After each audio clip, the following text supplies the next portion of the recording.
I do want to point out this real quick. We've got this no comp will be created on approval checkbox. You might be wondering what's going on with this. Just to make it even easier to use this great transaction property data that you have already entered in the system, unless you tell us otherwise, we're automatically going to generate a comp for your data. So all of that, like again, property, sale or lease information, we're automatically going to generate one for you. So just less information to manually enter if you wanted to put that into your comp system. And that's for our customers that also use Showcase for the marketing piece of the platform. Then that comp becomes something that you can use in your marketing collateral, right? I can put it into a BOV, I can put it into an offering memorandum. And so all of your sort of internal comps, there's really no need to like be tracking those or warehousing those by hand, just automatically something that happens when you close a deal using our transaction management system. So nice little perk of having everything under one hood. Another bonus. All right, I've teased everyone enough by not clicking approve. All right, the grand finale, approving the voucher, and then what actually happens after it's approved. We're gonna, I think, collect some money and pay some money out, and maybe we show a little bit on how you can report out on that data.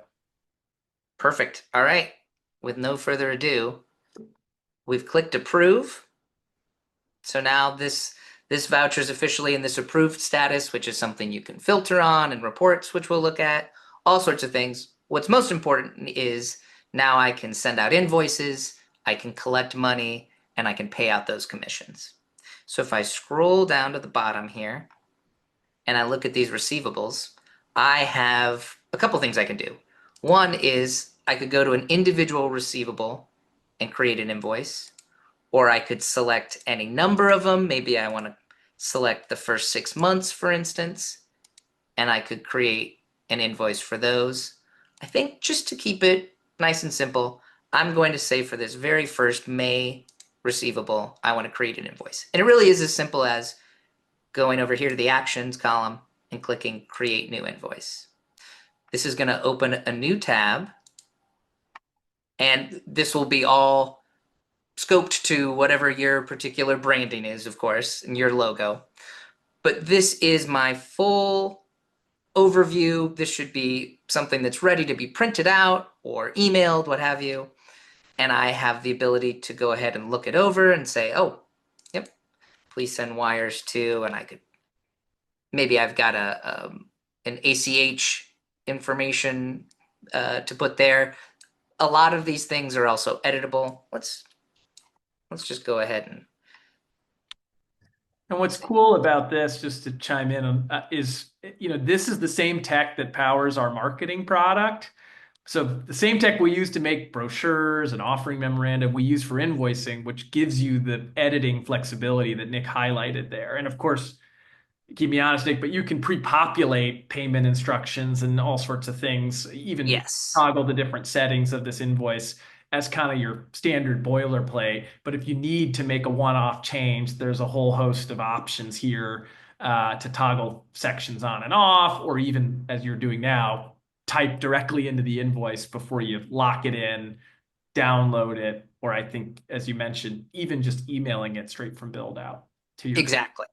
And I do have, much like the other documents you have that you can edit, I have the ability to go in here. I could say show every agent, for instance, instead of just the primary agent information. Or I could say don't show any agent information. And any option that you see up here to edit your invoice, you would also have the ability to make that in your company settings that we looked at before. And you can make that the default for any invoice you create. So really powerful, includes all the details from the voucher, including that rent schedule that we mentioned earlier. So the math of how we came up with this commission amount is clear. So then, Nick, what happens when the money actually comes in? Let's say you've sent this invoice, you get paid that $1,000 for the first month. Looks like you're finalizing. I'm going to go ahead. It looked good. I'm emailing it to Josh to go ahead and pay that. And then I actually now have a PDF copy of this voucher or of this invoice. And if I go back to my voucher, if I ever need to look at it, it's over here in invoices. I could send it again, whatever I need. But yes, let's say this money finally came in.